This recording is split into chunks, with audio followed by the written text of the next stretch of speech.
Hi guys, welcome back. It's time for part 4 of The Call of the Wild. Let's begin. The dominant primordial beast was strong in Buck. That means its old, back in the back of its head, information from its ancestors from before. And under the fierce conditions of trail life, it grew and grew. Yet it was a secret growth. His newborn cunning gave him poise and control. He was too busy adjusting himself to the new life to feel at ease. And not only did he not pick fights, but he avoided them whenever possible. A certain deliberateness characterized his attitude. That means he was always cautious. He was not prone to rashness and precipitate action, and in bitter hatred between him and Spitz, he betrayed no impatience, shunned all offensive acts. On the other hand, possibly because he divined in Buck a dangerous rival, Spitz never lost an opportunity of showing his teeth. He even went out of his way to bully Buck, striving constantly to start the fight which could end only in the death of one or the other. Early in the trip, this might have taken place had it not been for an unwanted accident. At the end of this day, they made a bleak and miserable camp on the shore of Lake Labarge. Driving snow, a wind that cut like a white-hot knife, and darkness had forced them to grope for a camping place. They could hardly have fared worse. At their backs rose a perpendicular wall of rock. Ooh. And Perrault and Francois were compelled to make their fire and spread their sleeping robes on the ice of the lake itself. The tent they had discarded at Daya in order to travel light.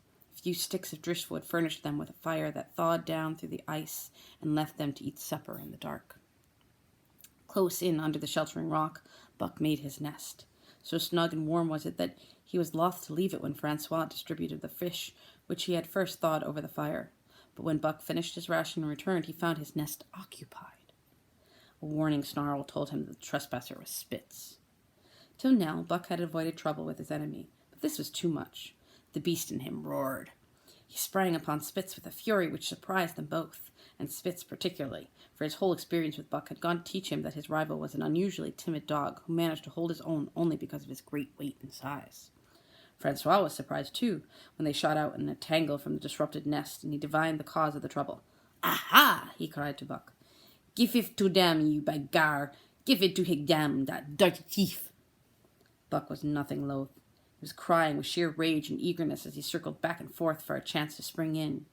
Spitz was no less eager and no less cautious, as he likewise circled back and forth for the advantage. But it was then that the unexpected happened. The thing which projected their struggle for supremacy far into the future, past many a weary mile of trial and toil.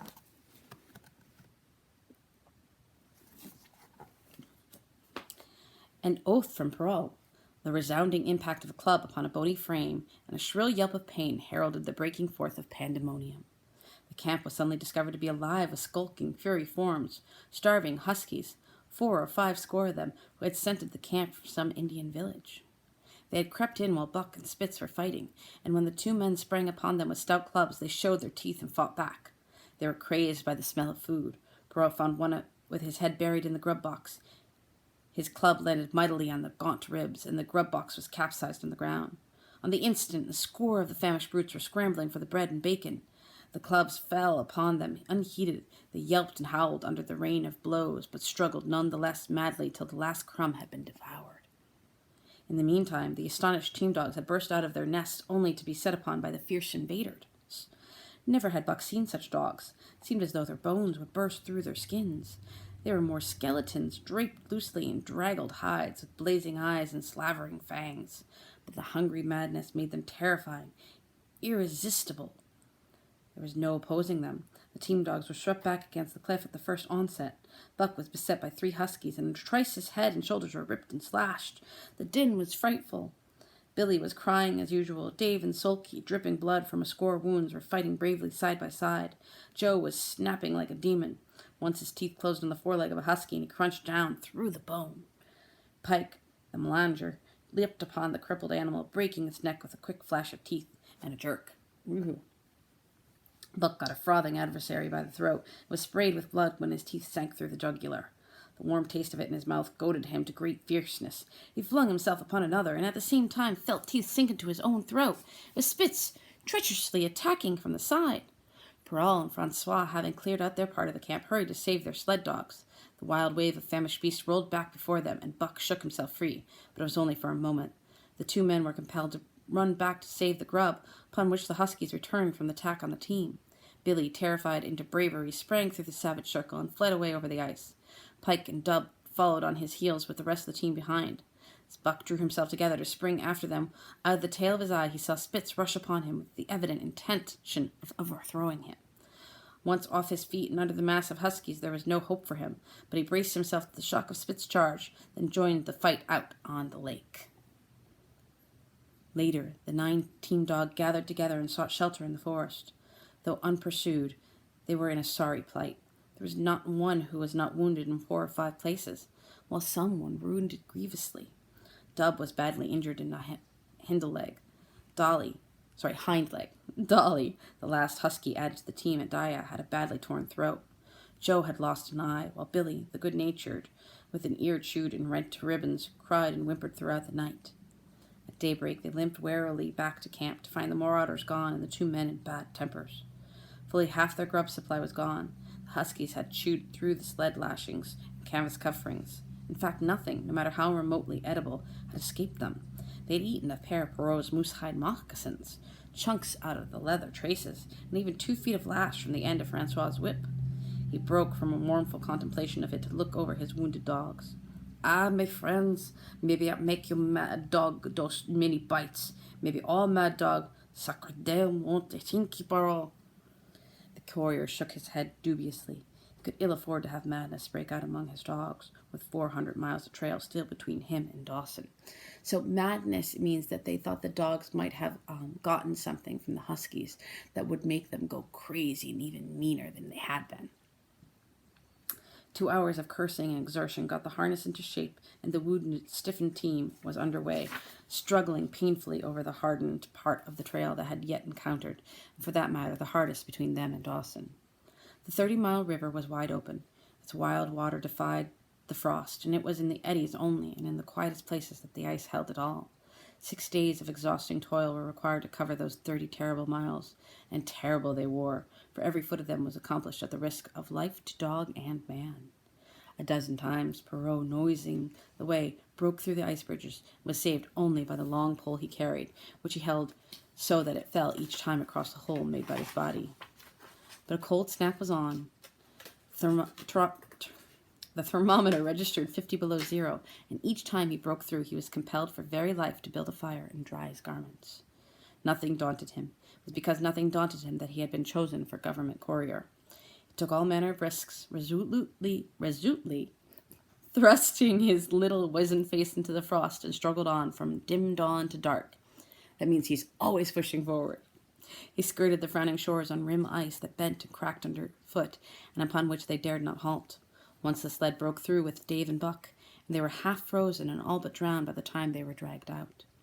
The usual fire was necessary to save them. They were coated solidly with ice, and the 2 men kept them on the run around the fire, sweating and thawing so close that they were singed by the flames.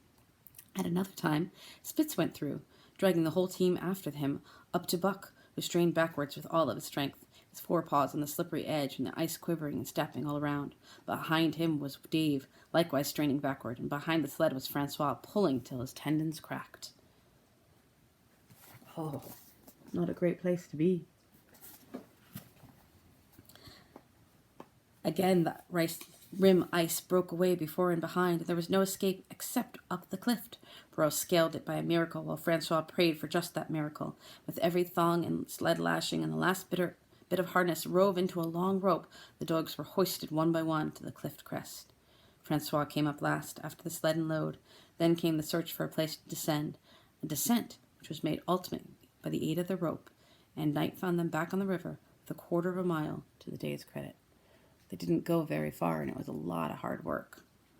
By the time they made it to, let's try this, Huralinkwa, and good ice, Buck was played out. The rest of the dogs were in like condition, but Perrault, to make up lost time, pushed them late and early. The first day they covered 35 miles to the big salmon. The next day 35 more to the little salmon. The third day 40 miles, which brought them well up toward the 5 fingers. Buck's feet were not so compact and hard as the feet of the huskies. His had softened during the many generations since the day his last wild ancestor was tamed by a cave dweller or riverman. All day long he limped in agony, and camp once made lay down like a dead dog. Hungry as he was, he would not move to receive his ration of fish, which Francois had to bring to him. Also, the dog driver rubbed Buck's feet for half an hour each night after supper, and sacrificed the tops of his own moccasins to make 4 moccasins for Buck. This was a great relief, and Buck caused even the weazened face of Perrault to twist itself into a grin one morning when Francois forgot the moccasins and Buck lay on his back, his 4 feet waving appealingly in the air, and refused to budge without them. Later, his feet grew hardened to the trail, and the worn-out footgear was thrown away. Could you imagine a dog raising its feet up with paws like this, saying, "Put my shoes on! Put my shoes on!" That's funny. All right, we're going to stop there because that was a good image. So, Buck has gotten even farther, and he's getting stronger and stronger as he goes on. But this is not an easy life. It's a very hard one. Hopefully, Buck and his team will do well. Take care. Talk to you next time. Bye.